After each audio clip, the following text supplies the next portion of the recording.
اهلا اهلا يا حلوين، عاملين ايه؟ يا رب تكونوا بخير. يلا بقى نعمل شويه عدس بقى كده حلوين مع بعض. تحفه جدا، يدفونا بقى في الشتاء اللي احنا فيه ده. صراحه جو مش طبيعي. دلوقتي بقى انا معايا كده شويه كده تشكيله من الخضار. معايا هنا بطاطسايه وفلفلايه خضراء، وطبعا ايه 4 جزرات كده، ومعايا هنا كمان طماطمتين وسط. خلاص.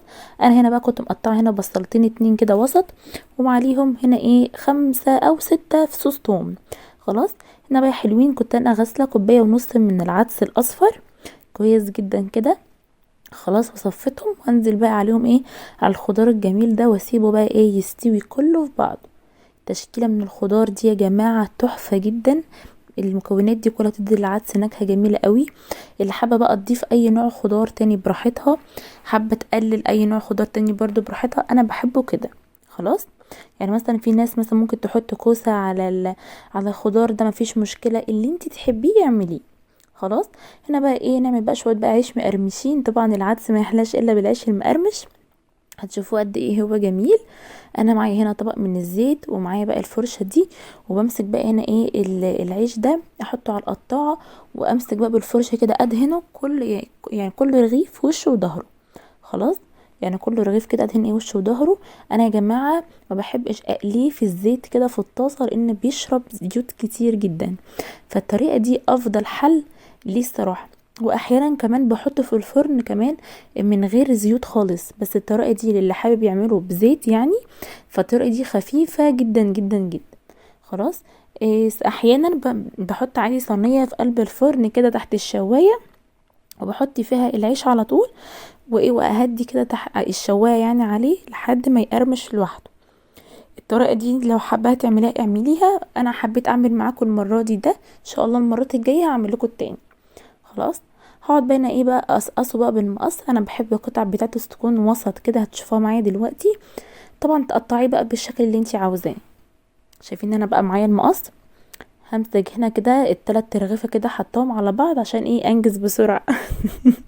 انا لسه مش هقطع بقى رغيف رغيف، لا كده ايه، الموضوع سهل وسريع. خلاص. بقطع بقى هنا ايه بالمقص بقى. خدت التلات رغيفه قصيتهم من النص، والنص بتاعهم بقى كده اقوم ايه مقطعه حته حته. اعملوا بقى مربعات، اعملوا مثلثات، تعملي بقى الشكل اللي انت عايزاه والحلو يعني لعينيكي وانت بتاكلي. خلاص. هنا بقى بندخله بعد ما بقطعه كده يا جماعه، بنزله بقى تحت الشوايه، بدخله في الفرن يعني تحت الشوايه. شايفين انا بقولك انا بحب الايه، قطعه العيش تبقى بالحجم ده. حابه تكبريه اكبر من كده مفيش مشكله. انا بقى بحطها تحت الشوايه درجه حراره متوسطه كده، اخلي بالي منها. وكل شويه ايه اقلبهم كده علشان ايه كله ياخد نفس اللون. هتشوفوه معايا دلوقتي. خلاص. كان حكايه قوي. هنا بقى ايه خلصت كله. هديله تقليبه كده كله على بعضه، وادخله بقى تحت الشوايه. بس كده. هنا بقى كان خلاص العدس استوى. شايفين بقى داب يا جماعه، داب بقى مع الخضار. طبعا بقى البصل اتفكك عن بعضه، والطماطم دابت، والخضار كله داب. هعمل انا ايه بقى في المرحله دي، هسيبه يهدى شويه كده، واجيب الخلاط بتاعنا الحلو ده، وادخل بقى الخضار فيه، واضربه في ايه في الخلاط. اللي عندها طبعا بقى يا جماعه هاند بلندر تشتغل على طول، ولكن ايه احنا بنعمله في الخلاط كده على طول يعني. خلاص. بس كده بعد هنا بقى ضربته في الخلاط. شايفين بقى جميل ازاي؟ طبعا عشان يا جماعه الخضار مستوي كويس جدا، انا احب اعمل له الخطوه دي. بجيب مصفى واصفيه بقى بعد ما ضربته في الخلاط. ليه بقى؟ علشان مثلا لو في قشره طماطمايه، اي حاجه لو فيها اي زياده كده، ايه المصفى تشيلها على طول. ولكن عشان احنا مسويينه كويس جدا جدا، وضاربينه كويس جدا في الخلاط، شايفين المصفى مش هتلاقوا فيها حاجه. ليه بقى؟ لأن احنا مسوينه صح. تمام. هنا بقى ايه هعمل ايه. طبعا هنا بحب قوي اطش العدس بشويه من الشعريه. في مثلا ممكن تطشيها بلسان العصفور، ما فيش مشكله خالص. انا هنا جايبه نص كوبايه شعريه، وحطيت قطعه كده من الزبده البلدي دي، وحطيت عليها شويه زيت طبعا عشان ما تنحرقش.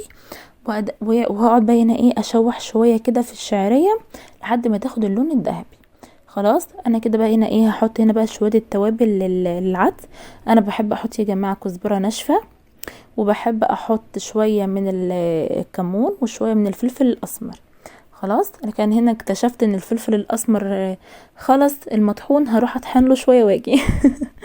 خلاص انا طحنت شويه في المطحنه، حطيتهم كده، وحطيت طبعا الملح، طبعا بتملحي بقى زي ما انت عايزه. شايفين يا جماعه بقى اللون بتاع العدس جميل ازاي؟ الطماطمايه مع الجزر خلوا الدنيا تحفه جدا. خلاص انا بقى ولا بحط بابريكا ولا بحط كركم ولا الكلام ده، الحاجات دي لو العدس عندك مثلا لونه افتح من كده، عايزه تغمقيه اعملي له الحركه دي. اما انا ما يعني لونه طبيعي كده جميل جدا. خلاص هنا بقى بطش بقى بالشعريه، كل شويه اقلب بقى علشان ايه الشعريه ما تمسكش في ارضيه الحله، فكل شويه اقلب كده لحد ايه ما الشعريه تستوي. خلاص طبعا بقى انتوا عارفين ان العدس بيحب قوي البصل، عموما البصل الاخضر او اي بصل تاني، طبعا ما كانش متاح عندنا النهارده البصل الاخضر، فجبت بقى ايه بصلايه قطعتها كده. البصل الاحمر ده واحط عليه بقى شويه من الملح وشويه من الخل وانقعهم شويه علشان طبعا العدس ما يحلاش الا بالبصل. بصوا بقى يا حبايبي، يعني عندكم كمان العدس ده ممكن نعمله طشه بالبصل، يعني مثلا زي البصاره كده، عارفين انتوا مثلا البصاره واحنا بنشوح لها البصله. شفتوا انتوا بقى دلوقتي صوت القرمشه بتاعه العيش؟ كانت حكايه بجد، كان لسه طالع من الفرن، كان جميل قوي. خلاص زي ما انا كنت بقول لكم هنا ايه، ممكن نطش العدس بتاعنا ده بشويه من البصل المتحمر، او ممكن كمان طشه من التومه، بس احنا بنحب نعمله كده يا جماعه، بيبقى خفيف وبنحب نغمسه بالعيش كده، بيبقى قمر قوي. خلاص هنا بقى شايفين بقى هنا قوامه بقى بعد ما الشعريه استوت فيه، طعمه تحفه جدا جدا، انصحكم تجربوه هيدفيكوا تحفه. خلاص هنا بقى ايه بجيب هنا منديل عشان امسح ايه الحروف اللي على الطبق العدس اللي وقع عليها دي. وده يا جماعه كان اجمل عدس بصراحه، انا بحبه قوي قوي قوي. العدس ده عموما بقى يا سلام بقى، ممكن تعملي جنبيه كمان طماطم مخلله، ممكن تخليلي جنبيه بتنجان كمان، ممكن تعملي جنبيه سلطه، تعملي فتة عدس، بصي تعملي بيه اللي انت عايزاه. خلاص وده كان الفيديو بتاعنا النهارده يا حلوين.